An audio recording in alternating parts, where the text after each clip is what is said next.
Buenas noches, amigos y amigas. Como todos los jueves a esta hora tenemos su programa Respuestas.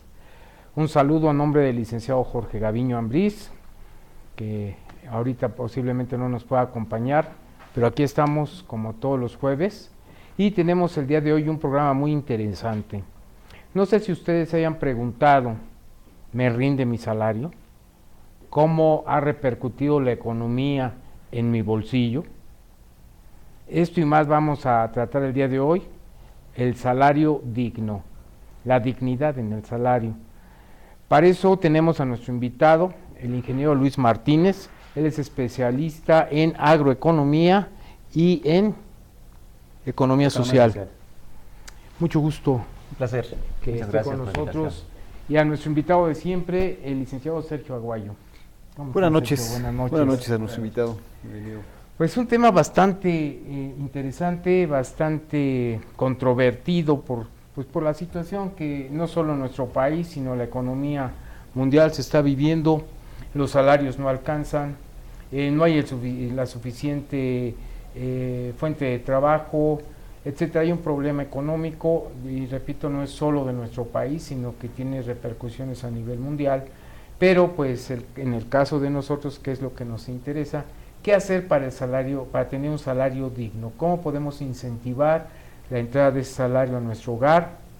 Que nuestros bolsillos tengan el suficiente dinero para satisfacer las necesidades primordiales como todo ser humano, como para nuestra familia.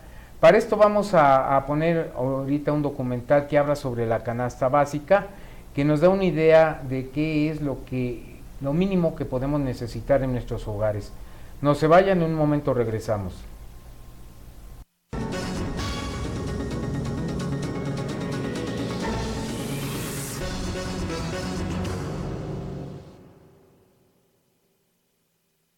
A Latinoamérica y pasamos a México, donde está aumentando considerablemente el precio de los alimentos básicos además.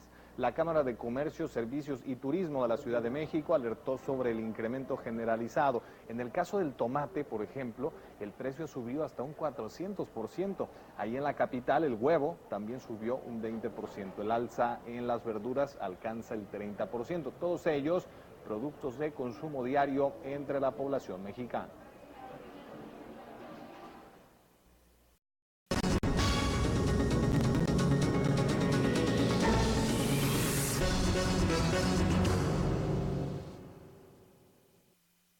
Amigos, como pudieron haber visto en el documental, los alimentos van subiendo. Se habló del tomate, del huevo, entre otros alimentos de la canasta básica. Las amas de casa se dan cuenta cómo el gasto se va incrementando y van adquiriendo menos producto y mayor endeudamiento. Situación bastante difícil y que podemos ver ahora con nuestro invitado. ¿Qué opina, ingeniero, sobre qué puede ser un salario digno, un salario remunerador, un salario que alcance al mexicano para adquirir lo mínimo de subsistencia de sus necesidades básicas? Pues bien, primero gracias por la invitación. En la cápsula pudimos ver claramente cómo el costo de la canasta básica ha ido teniendo un ascenso inmesurable con relación a los precios. Y creo que para analizar y ir contextualizando el tema tendríamos justamente que precisar y relacionarlo con el costo de la canasta básica y precisamente el salario mínimo. Dando respuesta puntual, en primer término tendríamos que tener claro el concepto de salario digno. El salario digno es aquel que es suficiente, por supuesto es una remuneración, la cual tendría que ser suficiente para poder cubrir las necesidades básicas del sujeto y de la familia en general. Partiendo de esa premisa, de esta definición, tendríamos que también tener muy claro que en la actualidad estamos muy distantes de que el salario mínimo pudiera cobrar y llegar a esa situación que por ley también se establece. En ese sentido, creo que se tiene que desarrollar primero un análisis económico. Esto no se puede resolver de la noche a la mañana, tiene que ser un proceso y cruza desde luego por el asunto de políticas públicas. En ese sentido, en principio quisiera dar algunos antecedentes para ir contextualizando y algunos datos duros. Digo, la gente que nos escucha, que nos ve, vive de manera directa esta situación en el día a día. Lo único que puede tener muy claro es que el recurso cada vez es más escaso para poder cubrir esas necesidades de las cuales hablamos. Aparte, pues, de manera muy puntual, quisiera dar algunos antecedentes. Lo mencionaba, en 1980, en la década de los 80s, teníamos un comportamiento del salario mínimo que nos podía dar como resultado el poder cubrir la canasta básica hasta en un 80%. Esto significa que si hacemos un comparativo o un referente, que es lo que nos da una situación más tangible, con un salario mínimo de los 80s, alcanzábamos a comprar hasta 50 kilos de tortilla, de acuerdo al precio del kilo de tortilla en ese tiempo. Sin embargo, en la actualidad vemos que con un salario mínimo podemos adquirir solamente 6 kilos de tortilla. ¿Qué diferencia? Eso es una situación abismal. Sí. Si lo vemos en términos reales y concretos, la pérdida del poder adquisitivo del salario lo tenemos en referencia de un 70 a un 80%. Es lo que se escuchaba hoy. Es correcto. Que ha demeritado el salario mínimo hasta un 70, más del 70%. Así es. Licenciado, ¿qué opina usted al respecto? Bueno, derivado de la crisis de 2008-2009, mucha gente perdió su empleo. Si bien es cierto, se han recuperado ya en gran medida algunos de ellos, existe este problema de que no son bien remunerados, ¿no? Tomando en consideración, digamos, toda esta gente que egresa todos los años de las universidades y que tienen necesidades básicas que cubrir, tenemos ahí dos grandes problemas. Uno, que no encuentran empleo. Y dos, que si lo encuentran, porque vemos todos estos esfuerzos que hacen institucionales, que hacen los gobiernos delegacionales y el gobierno del Distrito Federal, y también en otros estados de hacer constantemente ferias del empleo, precisamente para recuperar el empleo perdido. Pero desgraciadamente los empleos que está encontrando la gente no son los que ellos esperan encontrar o adecuados a lo que ellos estudiaron, ¿no? O para lo que están preparados. Y más sin embargo, esas cifras de empleo pues se han recuperado porque no han tenido de otra más que aceptarlos. Pero desgraciadamente con este problema de que no están bien remunerados y tampoco, incluso si ellos no ganan salarios mínimos, no cubren sus necesidades básicas, ¿no? Estamos hablando sobre todo de profesionistas. Ahora, en el caso de los que ganan el salario mínimo en la Ciudad de México, es aproximadamente el 7% de la población que trabaja, es decir, alrededor de 300,000, si no me equivoco, personas que ganan el salario mínimo.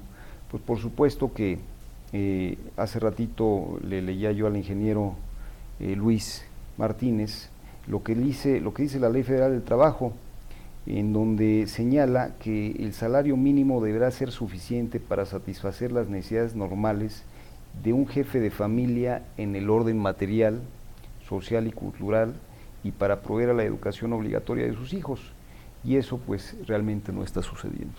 Bueno, definitivamente, ahorita estamos viendo el fenómeno que planteabas, licenciado, el hecho de que salen de las universidades bien preparados, a veces con carreras bastante costosas para los padres de familia que no tuvieron la oportunidad de entrar a las escuelas públicas, a las universidades públicas como la UNAM, Politécnico, etcétera, y resulta que cuando entran al trabajo ganan menos de lo que el padre pagaba por la colegiatura de su hija. Pero dicen los padres, ¿sabes qué? Pues mejor yo te doy lo de tu colegiatura porque sí está muy difícil la situación. ¿Y qué tiene ese profesionista, ese nuevo profesionista, este joven que se integra a la población laboral o económicamente activa? Lleva meses buscando un trabajo adecuado a sus conocimientos, adecuado a su carrera, en donde vea una posibilidad de desarrollo, y no encuentra. Entonces empiezan a ofrecerle diversos empleos en donde no va a proyectar lo que aprendió, y aparte con salarios muy bajos que definitivamente lo incapacitan para formar una familia. Yo veo muchos jóvenes que dicen, bueno, es que gano X cantidad, no voy a decir, y con eso, ¿cómo voy a pensar en matrimonio? Entonces dicen, no puedo. ¿Cuántos problemas no se dan también por las parejas que trabajan los dos y tienen que dejar a los hijos, etcétera? Entonces es una situación bastante apremiante. Y algo que comentabas que dice la Ley Federal del Trabajo, que dice que el trabajo debe ser remunerador y darle al trabajador y a su familia las posibilidades de alimenticias, de habitación, de educación, y darles una buena educación y una carrera, si se puede, a sus hijos, o proporcionarles un oficio que les permita desarrollarse. Con el salario mínimo, ingeniero, ¿usted cree que se puede hacer eso? No, hombre, definitivamente estamos muy lejos de poderlo alcanzar. Dando algunos datos tan duros, perdón, no quiero ser el Grinch en esta charla de amigos. Es la realidad. Pero lamentablemente es la realidad, y del 100% de gente asalariada que tenemos en este país, solamente el 10% tiene la capacidad adquisitiva de acceder a la canasta básica. Eso es un dato muy grave, y reciente, actualizado. Y por supuesto, esto conlleva a lo que estaba planteando en el sentido de la gente, en principio vivimos en un proceso de desintegración familiar por diferentes causas, principalmente porque la mayoría de los que forman parte de esa familia tienen que salir a buscar y contribuir al gasto familiar. Entonces, la parte de convivencia prácticamente se pierde. Es nula. La convivencia se convierte a llegar a cenar, descansar y al día siguiente desayunar y volverse a ir. O a veces a saludar buenas noches y buenos días y se va. Pero desconocemos cuál es la relación con los hijos, cómo va en la educación, la problemática de la familia, en fin, eso se pierde, no hay comunicación por un lado. Por otro lado, en el asunto de la contribución, que es lo que quiero centrar, la contribución al gasto familiar, pues tiene que verse complementado con la aportación de más de un miembro. Lo estamos diciendo, un miembro solamente es insuficiente para cubrir esas necesidades básicas que establece por ley la Ley Federal del Trabajo. Por otro lado, el asunto de cubrir esas necesidades básicas, pues lo vemos, o sea, no podemos alcanzar el cubrir de manera digna, vestido, bueno, ni siquiera alimentación, pues, el asunto de la canasta básica, la canasta básica. La parte de la educación definitivamente es una realidad. La problemática que tienen los jóvenes al egresar es que se encuentran con un mercado laboral muy competido y con muy pocos espacios de poderse incorporar, ¿no? Algo que tocó el ingeniero y que también hacía mención Sergio, en el sentido de lo que dice la ley para darle a la familia. ¿Ustedes creen que con 1, 2 salarios mínimos, 3 salarios mínimos, podrían ir al teatro, a cenar, a tener una convivencia, a llevarlos a ver una exposición pictórica, a viajar en las vacaciones? En estos días vacacionales, a mí me ha tocado ver, yo vivo sobre Miramontes, ya hay 2 o 3 Montespíos, son unas filas tremendas de la gente para salir, y luego son unas filas para renovar el empeño. Sí, claro. Y luego eso produce que se endrogue más. Sí. Las tarjetas de crédito hasta el tope con intereses muy altos. Los bancos, a mí me ha tocado escuchar en la radio que dice, para el regreso a clases cuenta con nómina no sé qué, y que mira, y vemos los porcentajes que cobran y son estratosféricos, que va hundiendo más la economía familiar. Claro. ¿Por qué? Porque no tenemos un buen ingreso, porque los padres de familia tienen que hacer malabares para que medio coman, medio vistan. Ahorita, por ejemplo, llega en la entrada a clases, tienen que ver uniformes, tienen que ver útiles escolares, mochilas, libros, etcétera, que es un gasto muy fuerte para una familia que si hubiera un salario digno, no tendría ningún problema más que planear y dejar una parte del dinero, una parte del salario para cubrir esos gastos como algo extraordinario y no tener que acudir a casas de empeño o a créditos de tarjetas bancarias con porcentajes de intereses altísimos para poder solventar momentáneamente una necesidad imperiosa que se actualice. Desde luego. Ahora, ingeniero, definitivamente es imposible, es muy complicado que la gente cubra sus necesidades básicas, sobre todo las básicas ya. quizá olvidando el cine y las salidas de vacaciones, a lo mejor las básicas es imposible que las cubran, pero le quisiera preguntar al ingeniero, actualmente el gobierno del Distrito Federal tiene la idea, esta iniciativa de subir el salario mínimo, estaba viendo en algunas notas de hasta 20 pesos inicialmente, para llevarlo a 100 pesos y luego hasta 137 pesos. ¿Esto qué repercusión va a tener, digamos, en el tema económico? Porque lo que vemos es que está vinculado el salario mínimo con la inflación y los empresarios siempre están renuentes a elevar el salario mínimo. Estamos en un país que practicamos una economía de mercado. En principio quería contextualizarlo en ese sentido. Segundo, ha habido ejemplos de la implementación de estas políticas con buenos resultados. El asunto es que tienen que ir aparejadas, no aisladas, tienen que ir aparejadas con políticas sociales que ayuden a ir cambiando la realidad de esta base social, de este sector de la sociedad, que son los que menos tienen. Hay ejemplos como Brasil, que se implementó desde el gobierno de Lula, una política de escalonamiento del crecimiento del salario mínimo y que permitió poder tener un mayor circulante. Esto es, detonas otros sectores. Al tener tus recursos económicos, tener liquidez, pues tienes también consumos.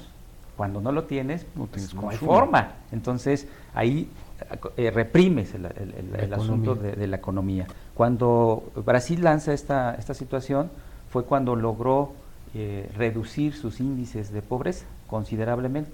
Y esa fue la estrategia. A la fecha, el actual presidente, Dilma Rousseff, sigue dándole continuidad, pero ahí ha habido necesidad de hacer algunos ajustes. Considero que puede ser una buena estrategia, insisto, siempre y cuando vaya aparejada con un diseño de políticas públicas que le den acompañamiento. Pero ya hay antecedentes de que esa estrategia da buenos resultados. Argentina es otro de los ejemplos que utilizó la misma política de crecimiento del salario mínimo para poder salir de su crisis que tuvieron 2002, 2003. Es algo parecido, es un digamos, un esquema parecido al del gasolinazo, ¿no? Sí, exactamente. Gradual. Exactamente, que sea gradual y tiene que ser de largo plazo.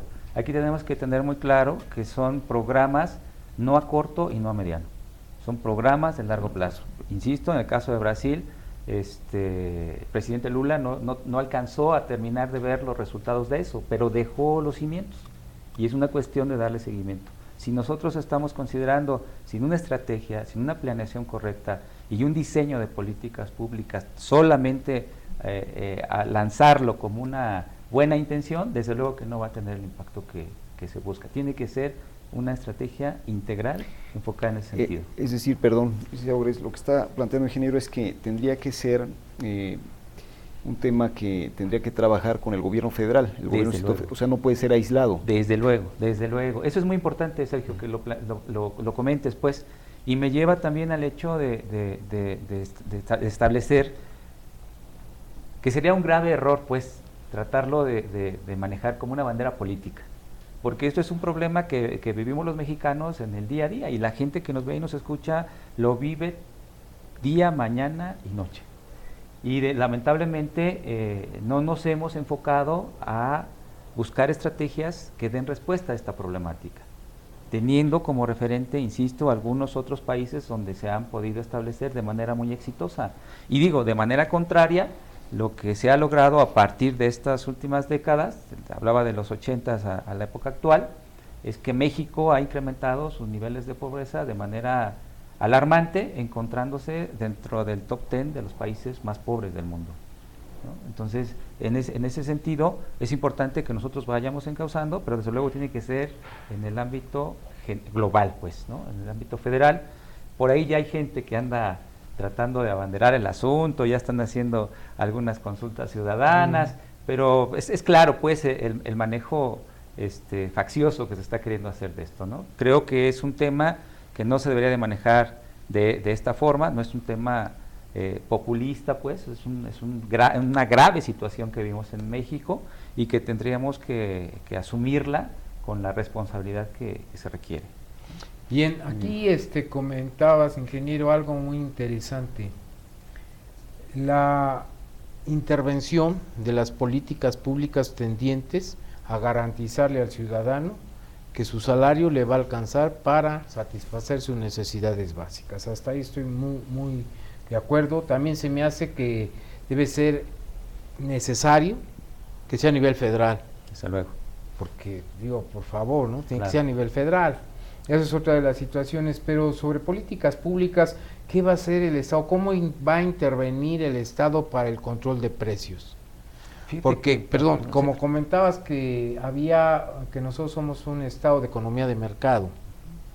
Entonces, al haber mayor circulante, lo que comentaba también Sergio, el temor, porque lo vivimos en los 80s, en la época del presidente de la Madrid, que hoy subían el salario X y al otro día los precios se elevaban al triple de Claro, lo que subió el claro. salario. Y entonces yo recuerdo, era muy joven, sí fui joven, Sí. era joven y recuerdo que pues que en casa se alarmaban, dice, bueno, ya ganamos un poco más, pero triplicaron el costo de los bienes para que satisfacemos nuestras necesidades básicas. Entonces era un problema porque subía el salario así y los precios subían al triple.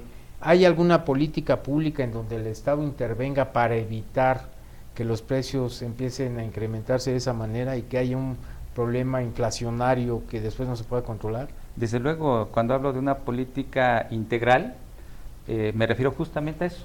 Si lo hiciéramos solamente en el ánimo de hacer crecer el salario mínimo, sucedería lo que estás planteando.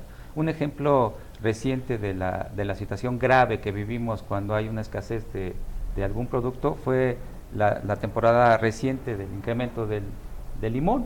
Y lo vimos de manera muy clara. ¿Qué costos alcanzó en el mercado o precio alcanzó en el mercado? El tema del mercado, del limón, perdón. Y desde luego el Estado tiene que asumir un papel regulador, ¿no? Y lo tiene, el asunto es que lo ejerza, pues, ¿no? Y ahí específicamente tiene que estar vinculado con toda esta parte de estrategia, ubicando de manera central el tema del salario, ¿no? Cruza por políticas públicas que tienen que ver con educación de calidad, tiene que ver con políticas públicas de salud, de calidad, que cada uno de estos en sí mismo es una problemática no sencilla de resolver. No, claro. Y por lo mismo es que considero de manera particular, con muy poca responsabilidad, el que se esté tratando de manejar esto de manera Política, abanderamiento político. abanderándola y ahí ya hablando de populismos y demás, cuando es claro que necesitan de dónde asirse para poder cambiar su situación real, ¿no? Pero bueno, al margen de esta cuestión política y regresando al tema central, insisto, tiene que ser una política integral. Desde luego, el Estado tendrá que jugar ese papel regulador que lo tiene y que lo tendría que Todo ejercer. desde afuera, de la economía. Desde luego, desde Como afuera de la Estado economía. vigilante, Estado policía, vamos a decirle así, nada más. Estrictamente. No puede intervenir en economía, que también lo vivimos cuando se incrementó tremendamente el sector paraestatal del país y el Estado participaba activamente conjuntamente con la iniciativa privada para ver lo de los precios, y para mí, que lo viví, fue un caos. Sí, no, desde luego, tal y como lo planteas, tiene que ser, bueno, se habla de un Estado eficiente cuando es un Estado regulador, pero con una estructura esbelta. Perfecto. Sí, aunque evidentemente es muy, hay mucha tentación de darle un manejo político al tema, ¿no? Es un manjar el tema, pero más sin embargo, repito, no puede ser aislado porque hay muchas multas que están vinculadas al salario mínimo, Sí, claro. Es decir, si vamos a parar al torito, pagamos en salarios mínimos. El Infonavit se paga en salarios, Claro. se calculan los pagos, el factor por el salario mínimo, en fin, distintas multas se vinculan al salario mínimo, entonces sanciones. No puede ser un tema, que solamente toquen por Estado, sino definitivamente, y sí, yo creo que la sociedad civil y los legisladores no pueden permitir que este tema se le dé un manejo político, definitivamente, ¿no? Sí, así es, efectivamente, creo que ahí estaríamos cometiendo un grave error, y mucho tiene que ver también hasta en qué grado se involucra la propia sociedad. Pues es una realidad que el recurso no nos alcanza, es una realidad que no tenemos servicios de calidad y que es parte de las obligaciones del Estado. Claro. Pero también es una obligación por parte de los ciudadanos la contribución.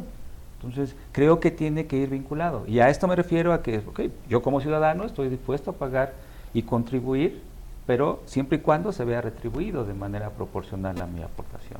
Sí, en eso el punto que tocas es un punto bastante interesante y difícil. Yo he oído muchos comentarios, he tenido muchos amigos que me hacen los comentarios siguientes.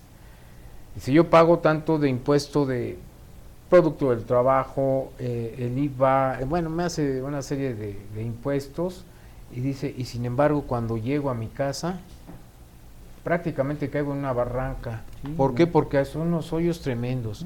Nos cobran tenencia, nos cobran, o ahorita no sé cómo le llaman, nos cobran verificaciones. Ahora están cobrando segundos pisos y cuando llegamos vemos calles sin pavimentar, el servicio de limpia deficiente, problemas en las escuelas públicas que no son suficientes, el mobiliario de las, o sea, una serie de quejas que digo, bueno, ¿hasta qué punto tiene razón? ¿O qué va a hacer el Estado para poder responder a esas necesidades? Ok, se aumentó el salario mínimo y como comentabas, vamos a tener una oportunidad también al cumplir con nuestras aportaciones al Estado en materia de impuestos, derechos, etcétera. ¿Qué es lo que voy a exigir como claro, ciudadano? Seguridad, claro, eficiente transporte, calles pavimentadas, vialidades pues que no sean tan congestionadas como son ahora. ¿Qué está planeando el Estado sobre eso? Fíjate que ahí sería bueno meterse al tema de la actual política que está tratando de diseñarse. Hay múltiples posturas, pues hay quienes están a favor, hay quienes las critican. Sin embargo, no quisiera, porque no es el tema, sí, no es el central, tema, pero sí valdría mucho la pena revisar a detalle. Creo que la apuesta es de largo plazo, pero insisto, no quisiera en este momento asumir una postura, pero desde luego el punto que yo quería centrar o colocar es: yo como ciudadano estoy dispuesto a contribuir siempre y cuando esa contribución yo la vea reflejada en lo que marca nuestra Constitución, lo que marca nuestras leyes, en servicios de calidad, ¿no?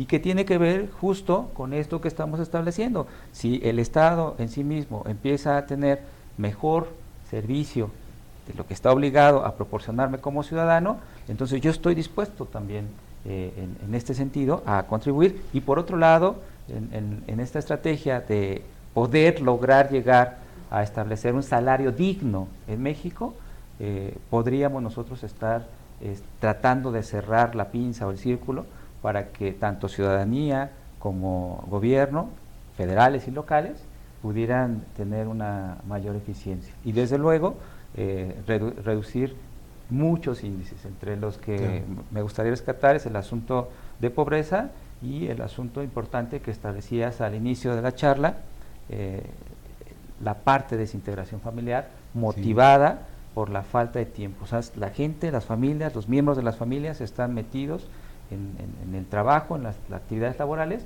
para contribuir al gasto familiar porque no alcanza. Claro, ahorita hay muchos comerciales y hasta en los panorámicos aquí en las avenidas que dice, vamos a leer un libro, es muy bueno leer y todo eso. Y vamos a las librerías y un libro mediano cuesta 300 pesos. Entonces, ¿cómo va a tener acceso las personas a la cultura, a los libros? Si 300 pesos, ¿cuántos salarios mínimos son? Sí, por 5.30, 5 salarios mínimos. O sea, yo tendría que gastar en un libro lo que gano en 5 días, si gana el salario mínimo. Entonces se me hace absurdo.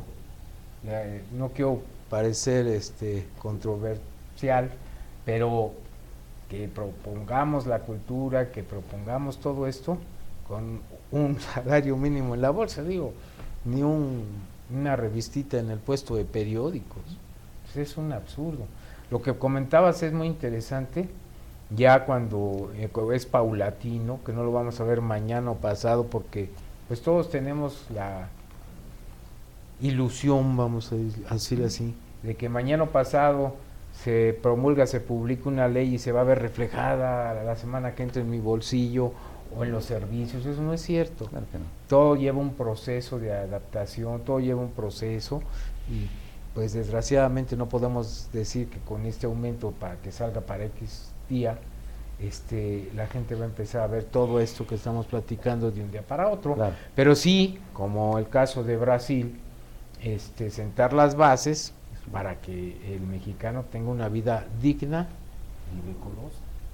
Sí, pues hay que estar atentos. Se va a realizar un foro importante del Gobierno del Distrito Federal que inaugura Alfonso Navarrete Prida el 6 o 7 de agosto, y de entrada a mí me llamó la atención porque es el 5 y 6 de agosto, me precisan, porque bueno, eso quiere decir que quizás sí haya, digamos, puntos de vista que sí converjan en esa idea, tanto del gobierno federal como de los diferentes gobiernos, en este caso el gobierno del Distrito Federal, por impulsar esta idea que tiende a que el salario sea mejor para toda la gente, no nada más para los que ganan en el mínimo, sino también estamos hablando de los profesionistas, ¿no? Y bueno, además también pues nosotros en esta casa de gestión que lleva el diputado Jorge Gaviño, llevamos a cabo un foro de la Comisión del Trabajo y Previsión Social de la Asamblea Legislativa, que encabeza el diputado Jorge Gaviño, el día 13 de agosto, también sobre el mismo tema, al cual, ingeniero, usted también va a estar ahí participando. ¿Cuáles son los riesgos que vería en el caso mexicano digo, ya mencionó ahorita las ventajas que puede tener, que haya más economía, ¿no? Pero, ¿cuáles serían los riesgos en este caso de que no se hicieran bien las cosas? Fíjate que es muy grave. El asunto específicamente cruza por el tema de inconformidad social. Primer punto. Si no lo hacemos, estamos en una situación grave. Ya vemos varios brotes por diferentes lados de inconformidad social. Si no lo hacemos, creo que ahí sí no en el largo plazo. Ahí sí, a corto plazo. En el corto plazo estaríamos viendo la gravedad del asunto. Desde luego, esta es una alternativa de otras más que se pueden estar buscando. Ejercicios y estudios sobre el tema hay diversos en diferentes latitudes, en diferentes partes del mundo. Me llama mucho la atención a mí en lo particular el caso de Brasil. Brasil ahora forma parte de un bloque de los BRICS, que recientemente tuvieron su convención anual, los cuales ya están jugando un papel muy importante en la economía del mundo, y están ahorita ya impulsando a partir de estos ejercicios que se pusieron en común, insisto, en el mundo globalizado, enfocados específicamente cada una de estas naciones en sus potencialidades y conjuntamente ir cubriendo las debilidades.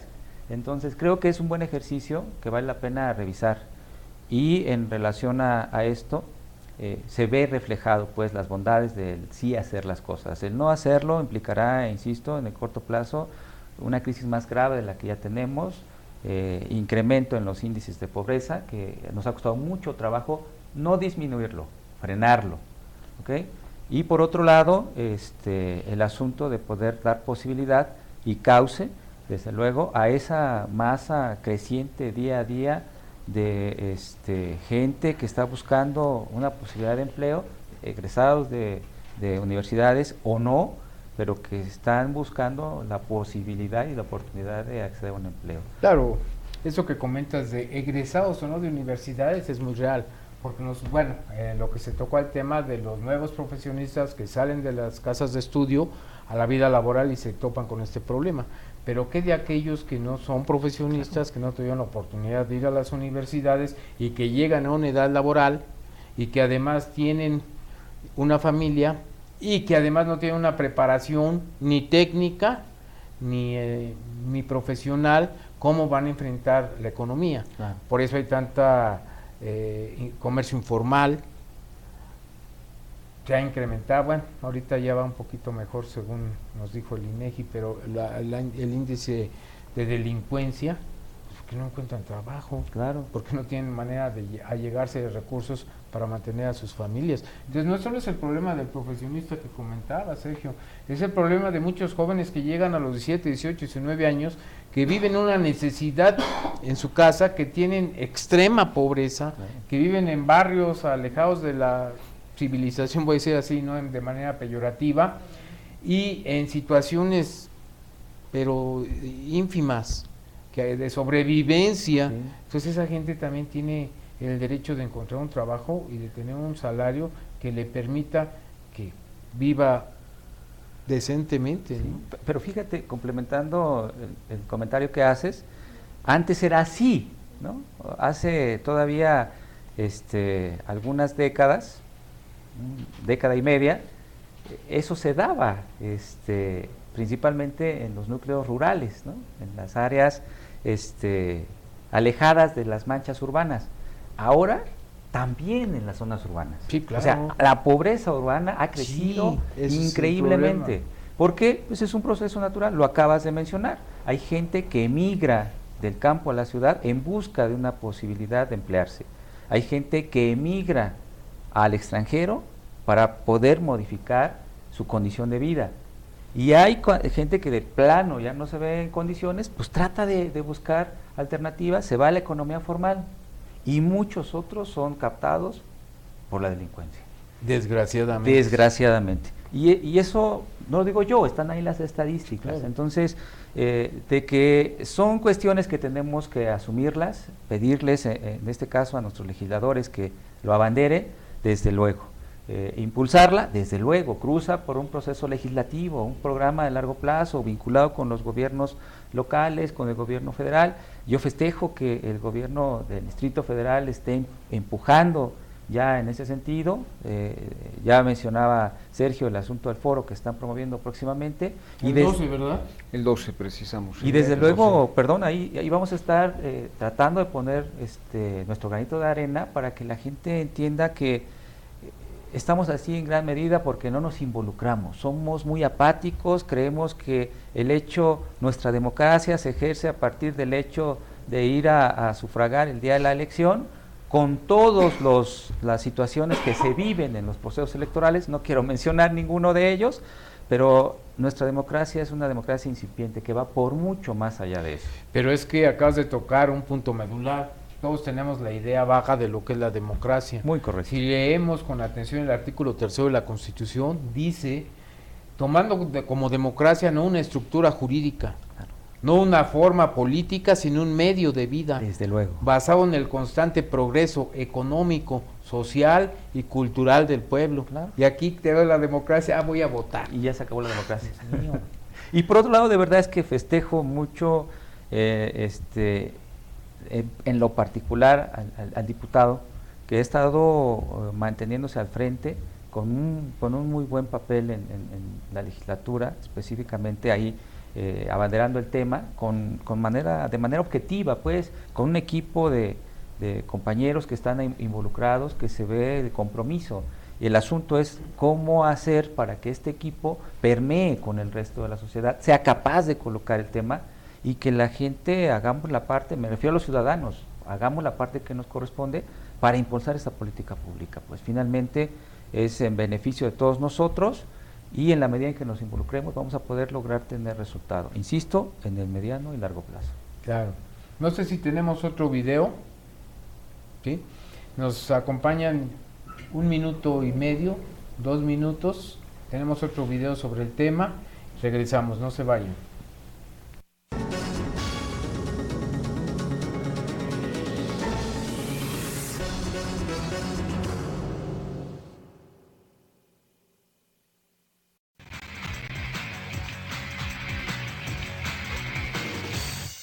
Y arrancamos con la información. El gobierno del Distrito Federal propone subir el salario mínimo entre los 87 y los 100 pesos, un aumento de entre 29 y 48%, que actualmente usted sabe es de 67.29 pesos, lo que representaría un aumento de al menos 20 pesos. Durante la presentación del Foro Internacional de Salarios Mínimos, Empleo, Desigualdad y Crecimiento Económico, al que asistieron los secretarios de Trabajo y Fomento al Empleo, Desarrollo Económico y Finanzas, Finanzas, se advirtió que es indispensable una nueva política salarial en el DF y el país, sobre todo ahora que el 70% de los nuevos puestos de trabajo generados entre el 2010 y el 2013 se ubicaron en niveles salariales de los más bajos que los puestos perdidos durante la crisis financiera del 2008 al 2009. Te invitamos a seguir cuestionando la información con lo siguiente.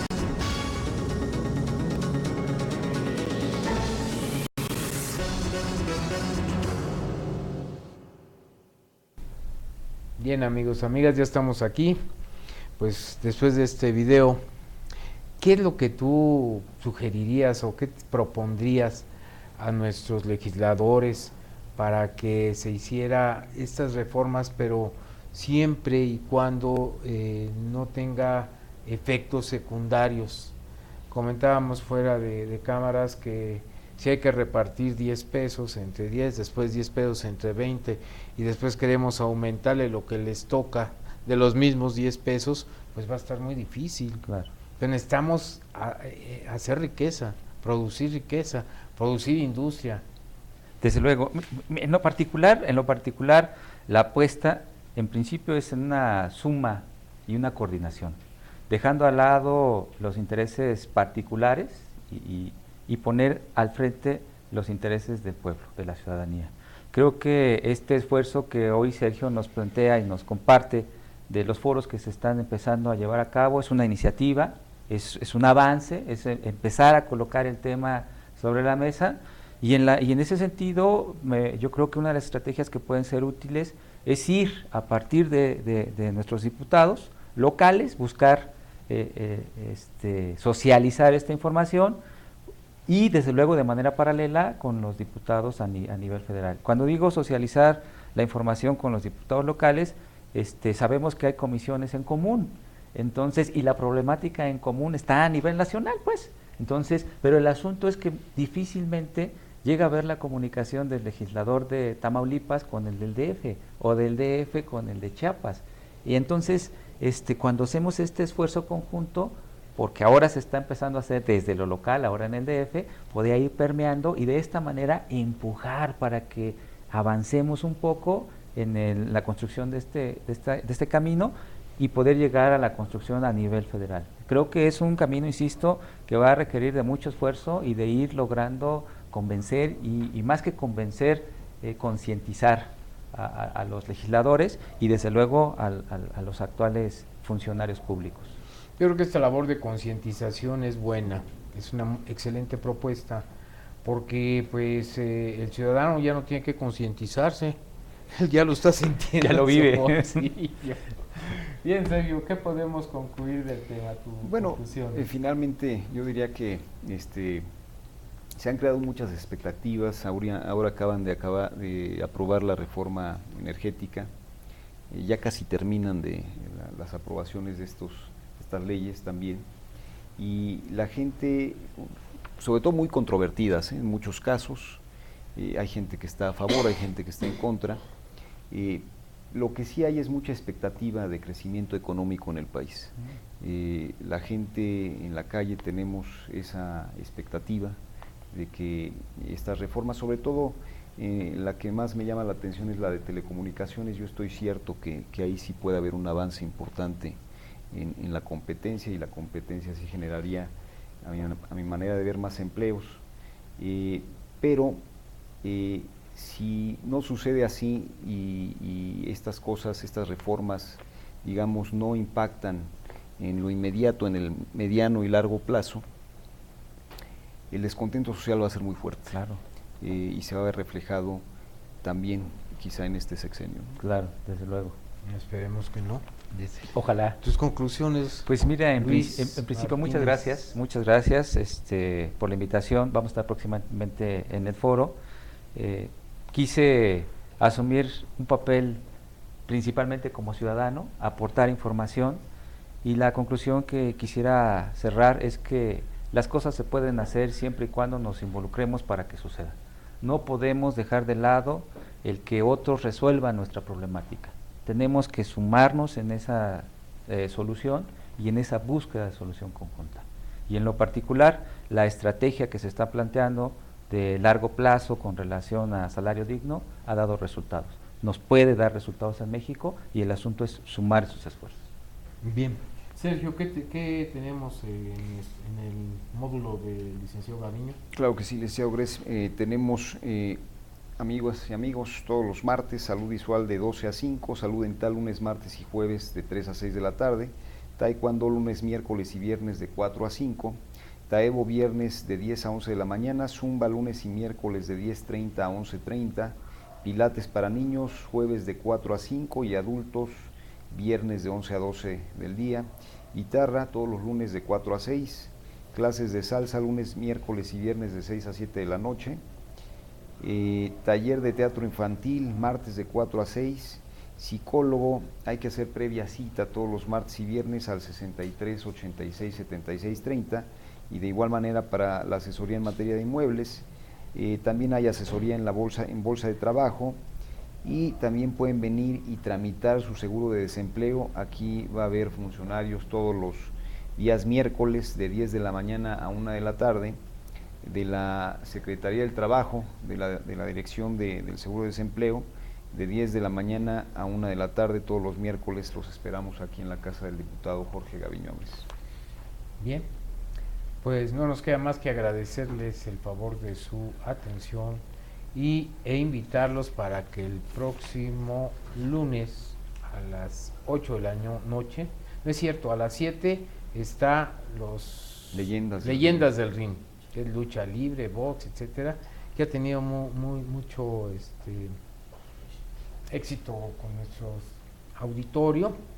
A las 8 de la noche viene un programa muy interesante que es el de adicciones, que el lunes vamos a tocar un tema muy controvertido, que es el de la hipersensibilidad como característica del adicto, y a las 9 de la noche leyendas, tradiciones y anécdotas de la Ciudad de México. Hasta entonces, muchas gracias.